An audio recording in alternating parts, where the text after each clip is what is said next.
Fera, nessa aula vamos discutir a primeira aula de cinemática sobre introdução ao movimento. Nessa aula nós vamos entender o que é o estado mecânico de um corpo, estado de movimento, estado de repouso, referencial, velocidade média e velocidade relativa, beleza? Então o que seria a cinemática? A cinemática é a parte da física que vai estudar o movimento de um corpo sem que você precise conhecer as causas desse movimento. Por exemplo, eu sei que se um corpo cair, ele vai estar em movimento em relação à Terra. Por que ele está em movimento em relação à Terra? Mais à frente nós vamos descobrir que é por causa da ação gravitacional que a Terra tem. Isso é uma causa que vai criar a força-peso.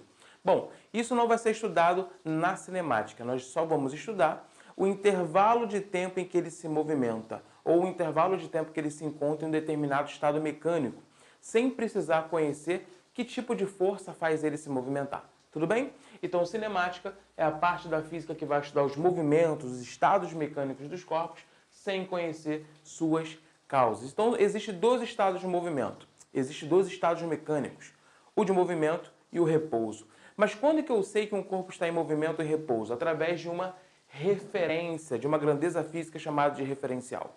É ela que vai ditar o que acontece com um determinado corpo na natureza. Por incrível que pareça, quem vai adotar isso é sempre você, a seu bel prazer. Então você vai adotar a sua referência para dizer se um corpo está ou não em movimento, beleza? Então o referencial é uma grandeza que nós vamos adotar para dizer se o corpo está no estado mecânico de movimento ou no estado mecânico de repouso, tudo bem? Então, por exemplo, você está sentado nesse exato momento assistindo essa aula, você está em repouso em relação ao computador, em repouso em relação à sua cadeira, em repouso em relação à sua roupa, porque não há deslocamento entre você e esses corpos. Mas nesse exato momento, você sentado, você está em movimento em relação ao Sol, por exemplo. Porque a Terra faz um movimento de translação em torno do Sol, né? Uma volta em torno do Sol. E se ela faz essa volta, ela está em movimento e você está na Terra. Logo, você também se movimenta em relação ao Sol. Então, eu mudei a referência agora é o Sol, e para o Sol você está em movimento. Então, por exemplo, você está numa rua andando, você está em movimento em relação a diversos corpos que existem na rua. Mas em relação à sua roupa, você está parado, porque não há um distanciamento ou uma aproximação entre você e a sua roupa. A distância é sempre a mesma. Então, por exemplo, estou com o piloto vermelho e eu e o piloto vermelho se movimentamos com a mesma velocidade. Isso quer dizer que possuímos a mesma velocidade, estamos em repouso um em relação ao outro. Agora, eu em relação a você agora, você está movimentando seus olhos para poder me ver. Então, eu em relação aos seus olhos estou em movimento. Essa é a ideia do referencial. Dizer em relação a alguma coisa se determinado corpo está ou não em movimento. Mas, galera, o referencial possui duas observações marcantes. A primeira observação é o seguinte. O referencial, vou abreviar assim, é sempre recíproco. O que quer dizer isso, galera? Se o piloto preto está em movimento em relação ao vermelho, isso quer dizer que o vermelho também está em movimento em relação ao preto. Se você, nesse exato momento, está em movimento em relação ao Sol, o Sol está em movimento em relação a você. Essa é a ideia de reciprocidade. Então, se eu me movimento aqui em direção à minha câmera, a câmera também se movimenta em relação a mim.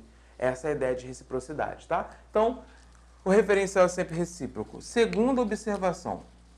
A segunda observação é o seguinte. Não existe referencial absoluto. O que significa referencial absoluto, galera? Por exemplo, para um determinado corpo, todos os referenciais dizem que ele está em movimento. Para um determinado corpo, todos os referenciais dizem que ele está em repouso. Então, nota, para qualquer referencial, esse piloto preto está parado. É mentira, porque eu já sei que em relação ao Sol ele tem movimento. Então, a ideia de absoluto é que, para tudo, esse corpo está sempre em determinado estado mecânico. Então, cuidado, não existe referencial absoluto. Beleza? Essas são as duas observações importantes para referencial, para que você consiga manter todo o entendimento de Física 1, a parte de mecânica, Física 2, a parte de termologia, eletricidade, referencial rege a física. Tudo bem? Bom, Para a gente analisar um pouquinho mais do referencial, imagine que nós temos aqui um avião. Esse avião possui uma velocidade. Como é que eu sei que ele possui uma velocidade? Em relação ao solo. O solo vai ser para a gente o nosso referencial, tudo bem? Em relação ao solo, o avião se movimenta nessa direção e sentido, tudo bem? E o carro também possui uma velocidade, que eu vou chamar de VC e VA, tá? Velocidade do avião e velocidade do carro. Como é que eu sei que o carro tem velocidade? Em relação ao solo, porque se eu olho no vidro para a rua, eu vejo a rua passar. Então, o carro tem movimento em relação ao solo, tudo bem? Agora, se o avião tem velocidade VA, esse corpo que está no avião acoplado nele tem a mesma velocidade VA. Por que ele tem a mesma velocidade? Porque ele está se movimentando junto. Então, se eu tenho 2 metros por segundo, a minha roupa também tem 2 metros por segundo de velocidade. Beleza. Se esse corpo sair do avião, galera, se esse corpo sair do avião, ele vai fazer esse trajeto. Ele vai percorrer esse trajeto. Como é que eu sei que ele vai percorrer esse trajeto, professor? Por causa de uma referência. A referência é um observador que está aqui no solo, ó. Aqui está o nosso observador. O observador está olhando o avião passar. Aí ele solta um projétil, o observador vê esse projétil cair. Ué, mas não era para cair para trás, professor? Não, porque se ele cai para trás, quer dizer que ele tem uma velocidade para trás. E, na verdade, a velocidade dele, antes de ser solto, é para a direita. Então, ele vai ter sempre essa velocidade para a direita. Tudo bem? Claro que ele não tem a propulsão que o avião tem. Então, vai ter um momento que, quando esse corpo cair no solo, o avião vai embora. Mas, no exato instante em que o projétil cai no solo, o avião vai seguindo as suas posições. O avião vai estar aqui nesse momento, vai estar aqui nesse momento. Se o projétil estivesse aqui, o avião estaria aqui. O que isso quer dizer, galera? Quer dizer que para um outro observador, que no caso está dentro do avião, esse projétil cai em linha reta. Então você percebe que mudou o referencial. Quando o referencial era no solo, o projétil fazia um arco de parábola. E quando o objeto está caindo de forma vertical, isso quer dizer que o referencial mudou, o referencial está lá dentro do avião. Sei lá, poderia ser um agente que está dentro do avião, olhando esse projétil cair. Tudo bem? Tranquilo? Então aqui está a ideia de trajetória. Você vê que a trajetória muda em relação a uma referência. Essa foi uma trajetória e essa foi outra trajetória, pegando a referência dentro do avião. Beleza? Então essa é a ideia aí de referencial. Deslocamento, galera. Deslocamento é um espaço percorrido por um corpo em relação a 2 extremos. Que extremos são esses? É o extremo inicial e o extremo final. O espaço entre 2 extremos é chamado de deslocamento.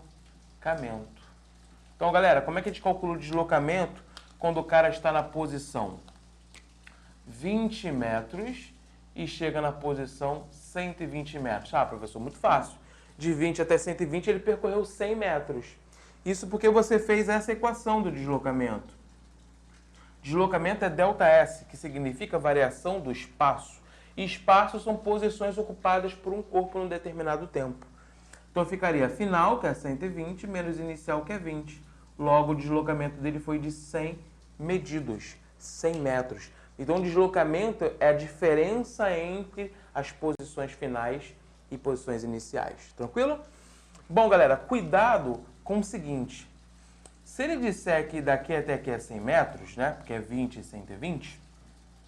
Se ele vem daqui até aqui e volta daqui até aqui, qual foi o deslocamento? 0. Porque tanto a posição inicial quanto a posição final estão no mesmo ponto.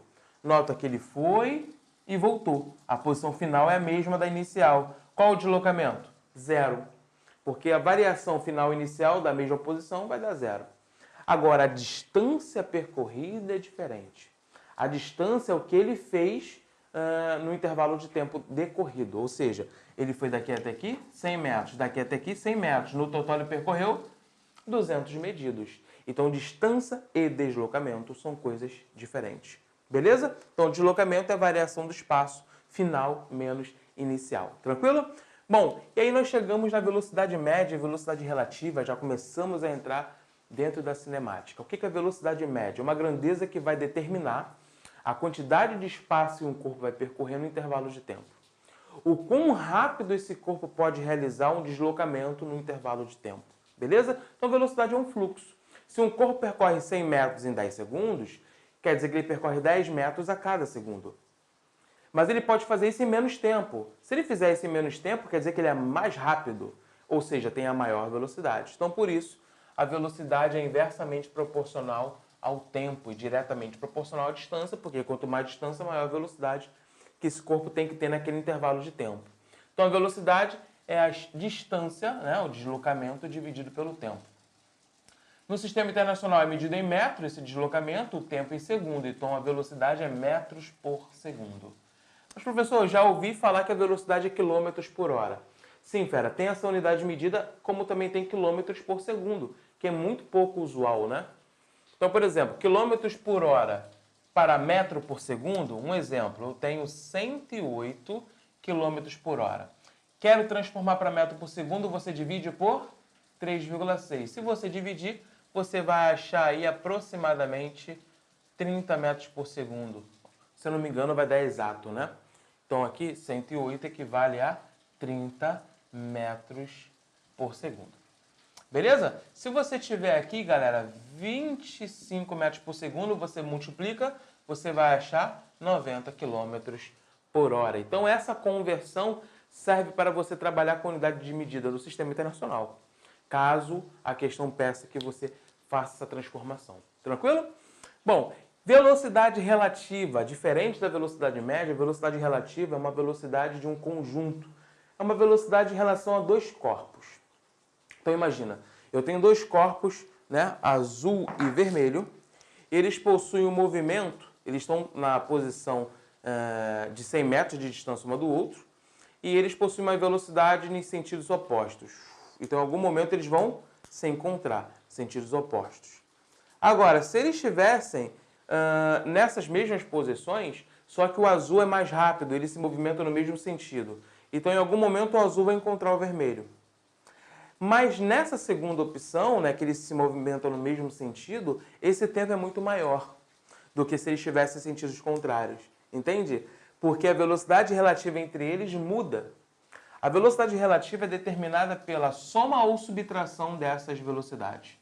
Se os corpos tiverem sentidos opostos, você vai somar as velocidades. Se elas tiverem sentidos iguais, você vai subtrair as velocidades. Então é mais fácil você ter dois corpos se encontrando em sentidos opostos ou em sentidos iguais? Em sentidos opostos. Isso quer dizer que o intervalo de tempo é menor quando estão em sentidos opostos. Quando isso aqui é menor, isso aqui é o que, galera? Maior. Beleza? Tranquilo? Bom, galera, travessia de ponte e túnel. Nesse caso, a gente vai precisar adotar tipos de corpos, né? Existe um corpo chamado de ponto material, partícula, corpo pontiforme, que são corpos que têm suas dimensões desprezíveis. Então, eu não preciso me preocupar com o tamanho do corpo. Agora, quando eu chamo um corpo de extenso, eu preciso conhecer suas dimensões, o seu comprimento, a sua área. Isso é importante. E, claro, chamar um corpo de pontiforme ou extenso, ou até ponto material extenso, é considerar, através de uma referência, o seu tamanho, a sua dimensão. Por exemplo, o que é muito grande pode ser muito grande para mim, mas pode ser muito pequeno para outro. Então, eu preciso de uma referência para dizer se esse corpo é extenso ou não. Tudo bem? Então, tudo depende, como eu disse na primeira parte, que tudo depende do referencial. Beleza? Então, imagine o seguinte. Nós temos aí um carro que possui uma velocidade v, e esse carro tem um comprimento que eu chamei do móvel. E aí esse carro ele vai entrar dentro de um túnel, beleza? E eu quero saber, por exemplo, qual o tamanho do carro, qual o tamanho do túnel, qual a velocidade que o carro tem para que ele saia em um determinado tempo do túnel. Então, nesse caso, eu preciso considerar o tamanho do trajeto e o tamanho aí do carro. Quando é que eu sei que o carro vai percorrer totalmente o túnel? Eu sei quando ele estiver totalmente fora do túnel.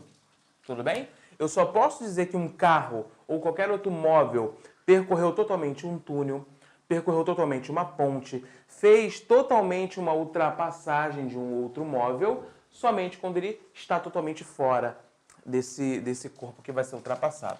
Então eu posso dizer o seguinte, que a velocidade que o corpo vai ter é justamente a soma do comprimento do seu tamanho, né, do seu móvel, mais o comprimento do corpo que vai ser ultrapassado, que no caso aqui pra gente é o túnel, dividido pelo tempo.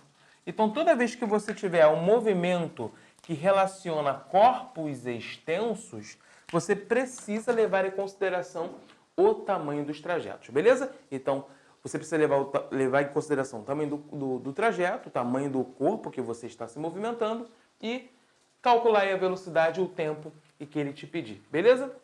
Então, essa é a parte final da introdução dos movimentos. Te conto na próxima aula, onde nós vamos começar a estudar as características do movimento, uniforme, variado e assim por diante. Forte abraço!